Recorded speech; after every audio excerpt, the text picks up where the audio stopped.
Old school and new school SEO, search engine optimization. Now, for many years, and actually even today, you have various companies and individuals that teach search engine optimization via backlinks. And they talk about how you have to have uh, a relevant backlink. So, from a higher PR website, PageRank website. And when you do this, you want to also have it on very similar topics. So the idea is, you have the line of links all related in topics. So if you got a backlink, let's say your website's about, oh, I don't know. Let's say you sell, some how to make money in real estate course or something, right? And according to this methodology, what you would have is you would have to get someone who has a website about real estate in some way, shape, or form, or maybe some pages on real estate, where they would link to you from their website from that particular page, and you would also want to have relevant keywords. Now, this is the old school SEO, search engine optimization. I wouldn't actually recommend you do this. Why wouldn't I recommend you do this? Well, because I actually did some of this, and if you do it too cleanly, what ends up happening is Google has algorithms to basically detect when someone's doing this. So if you have too many links with just the right choice keywords all the time, and you just happen to have the exact right backlink, I think most of it ends up having to do more so with the keyword than the backlink.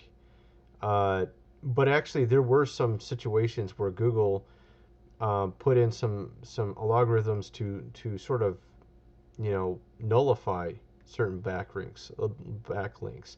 And actually, I think it had to do a lot with the real estate industry. I think they had a bunch of websites that were selling houses and stuff, and they were doing all this backlink stuff like crazy, and it was really working.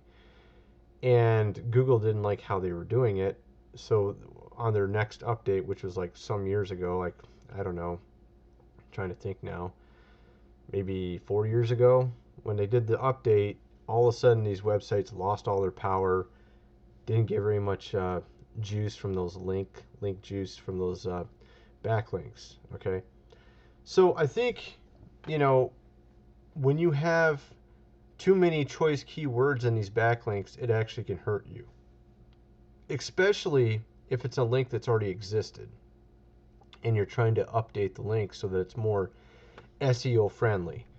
Okay, um, things like this.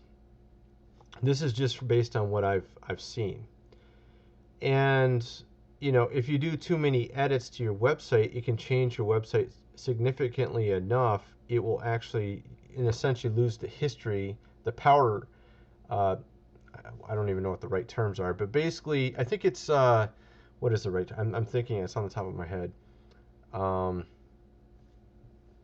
I'm thinking it's like the word seniority. Okay, it's not seniority. It's not seniority. Trust me.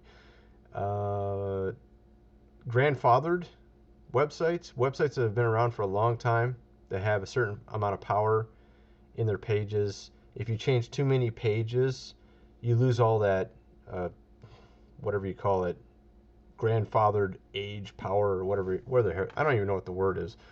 But basically, you lose that power, because that actually happened to one of my websites. Because I was trying to be too SEO with it. I was like, oh, I'm gonna just do this like crazy and get it all perfect. And I was working with a guy that was very good at it, and he had actually had a lot of success doing it. But when I started doing it, it was right around the time when Google started to realize, or actually started to just treat this type of SEO as not good. Okay, because they looked at it as artificial. And um, what I basically learned from it was, when you're trying to do it too much, when you're trying to put too many keywords and too many backlinks, trying to, if you're overdoing it, and it becomes obvious that Google basically detects that you're doing it in a non-natural manner, and they actually penalize you for it. And that's what happened to me. Actually, it didn't hit right away, because actually right after I did all these changes, it just went up super high for like, I'm trying to remember how long it went up for super high for. Was it a week or a few days, or I can't remember how long it was. Let's just say it was a week. It was like super high for a week, like, because it obviously worked. It obviously worked, but all of a sudden, something detected something that it didn't like in Google's algorithm, and all of a sudden my website went lower than it used to be. Okay, so then this is what I learned, that, well, okay, so they have ways to detect when you're artificially doing too much SEO. And of course, I've talked to many other webmasters and people who have websites and they had, paid people to do SEO for the website, and they'd be paying them, like 200 or 500 a month or some ridiculous amount of money, and their website literally has not changed at all in its ranking. It hasn't got any more traffic, nothing of that sort, right? So what I'm telling you is this is old type of SEO that basically is worthless. It's not worthless. There's actually some of it's still a little relevant, but you have to be very careful, make it not look artificial, all that kind of stuff. There's something far better you can do now. Okay? And the reason why I told you all the old stuff first is because a lot of people are going to come to this video and they're going to want to learn about SEO, and all they've been told their entire educational career with this is that you have to get backlinks, and it has to be from a high page rank website. It has to be one that's not blacklisted. It has to be, on the same topics, blah, blah, blah, blah, blah. And that's all they've heard. And they just think that's the truth. And what I'm telling you is that's the old way to do it, and it's actually not very relevant now. Okay? I just wanted to make you know that I know all about that. I've already done all that. And it doesn't really work too well. Unless you do it in a non-artificial manner. Even then, it doesn't work too well. What does work well, which maybe obviously you've heard some of this, and actually some of these guys, these companies that are doing SEO have already incorporated this as part of their program now when they're doing SEO for people or for companies, is social media. And actually, maybe they're downplaying the relevance of social media. I don't know how much credence they put into it or not, but social media is like 500 times better than backlinks now. Okay, I may be exaggerating the number a little bit there, but it's a lot freaking better to have social media pointing to your website than to just get some sort of backlink. Because we're talking 2.0, that's where we're at. We're in the 2.0 age now, and it's all about instant information. So just having some random website with the same topic with a high page rank linked to your website doesn't mean there's any instant or update or new information. And these search engines have went from just reliable information on a static website to very dynamic, daily information changing type of setup. So the websites that are given very high levels of link juice are the ones that have social media components to them, or are mainly all social media. Like Facebook, obviously, and Twitter are very famous, and YouTube and all these. So for me, what I learned is that if you have a presence that is regular on one of these social medias like YouTube, Facebook, Twitter, where you're actually building it and you're on a regular basis implementing content into the social media, and then from there you're also linking to your website from that social media, that actually puts a lot of power into the backlink. And the proof is in the pudding. One of my websites, which has hundreds of thousands of pages, has literally tripled in traffic since I started backlinking from my YouTube. And hundreds of thousands of pages being triple the traffic is actually a lot if you know much about this. I mean, if you got 10 pages and you triple the traffic, that's not really a big deal. If you got hundreds of thousands of pages and you triple the traffic, that's a big deal. Okay. So what I'm saying is there's a lot of power in social media. It can really increase your rankings on Google or Bing or whatever, but Google's the primary one you want to be concerned about.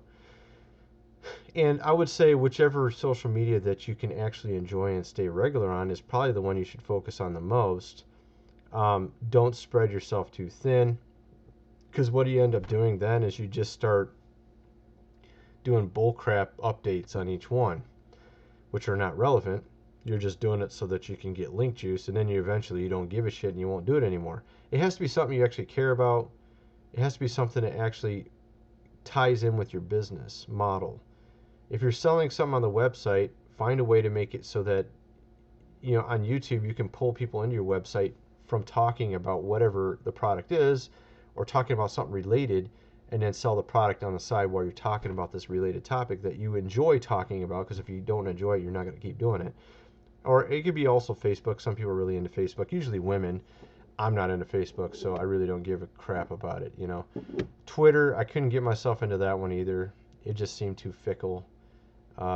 It seemed like the subscribers to Twitter are way too fickle, and you could easily lose them over the dumbest shit. You just say one thing a little wrong, and like there's famous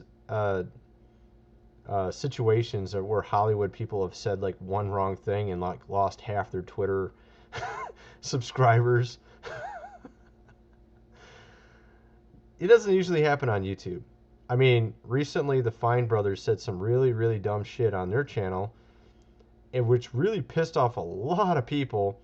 And they have like 13 million subscribers, and they lost 500,000 subscribers, which is like monumental, colossal, ridiculously huge amount of loss of subscribers. And that's only, 1/26 of their account, right? So, see what I mean? On Twitter, if they would have said what they were saying on YouTube on Twitter, it would have been at least half of them gone. Okay?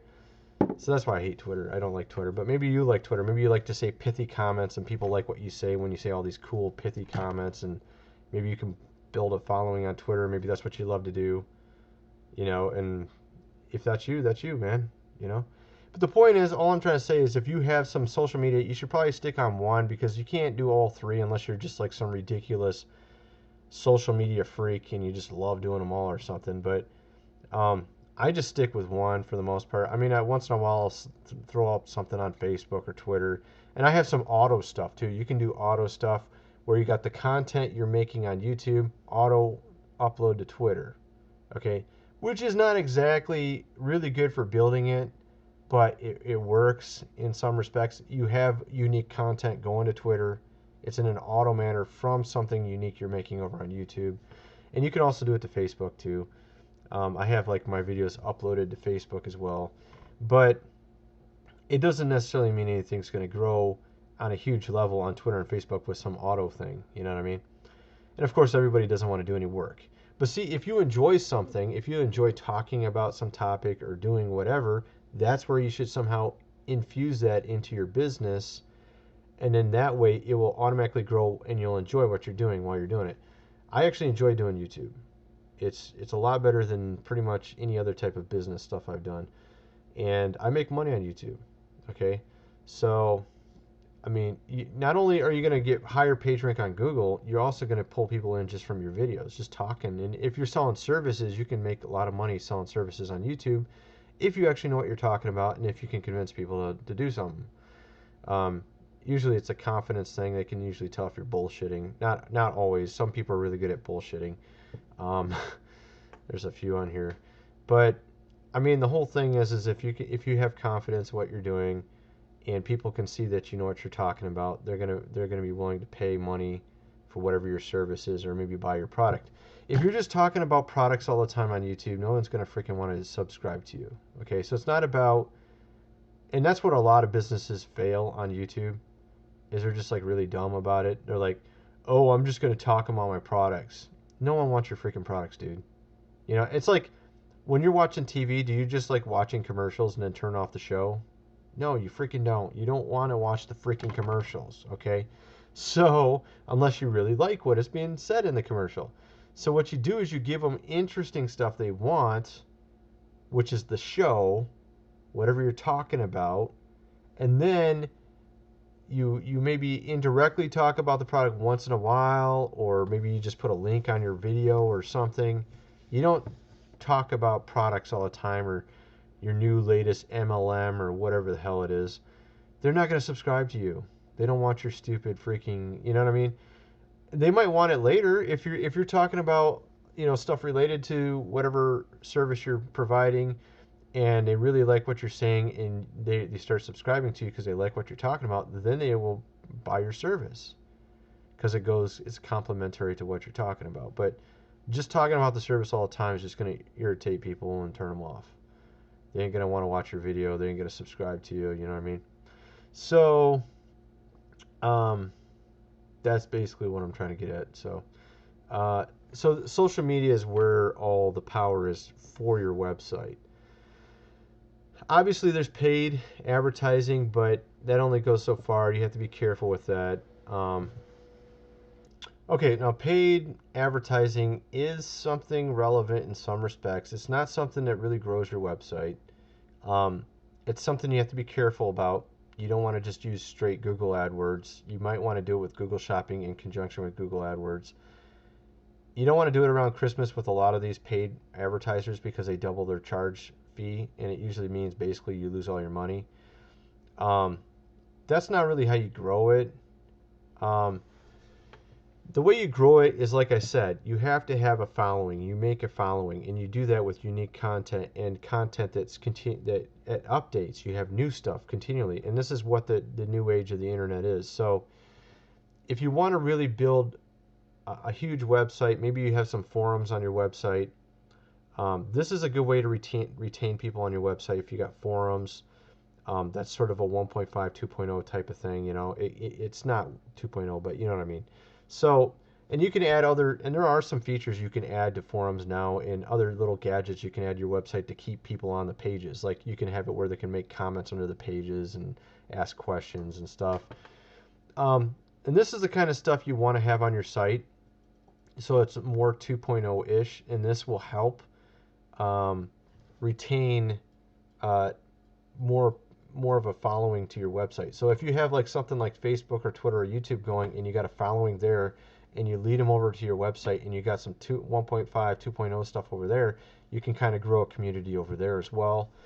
For me personally, I'm kind of lazy. I made some forums on one of my websites, and I added some 1.5-ish type stuff, and it's working, but it's like I'm just too damn lazy to just sit down and freaking do it right. You know what I mean? But I know I have to do it, so I've gotten it kind of growing some, but I need to get it really growing. You know what I mean? I just need to sit down and be consistent. But it's stuff like that, And if you really want to have a website take off, you make it 2.0, and of course that's not easy. You could maybe if you find some really good programmers and you come up with a really unique idea, you could be theoretically the next Facebook, which is probably pretty rare of occurrence. To be struck by lightning would probably be easier, but Facebook and Google are the top websites. Obviously, Google's not 2.0, even though they've been trying to force themselves to be 2.0 with Google Plus and stuff, but people don't really like Google Plus. They just get it because they need it, particularly if they're on YouTube. Now, YouTube's something that people like, but Google bought that. They didn't make it, you know what I mean? So Google's like trying to keep up by buying 2.0 things, but they're not really 2.0.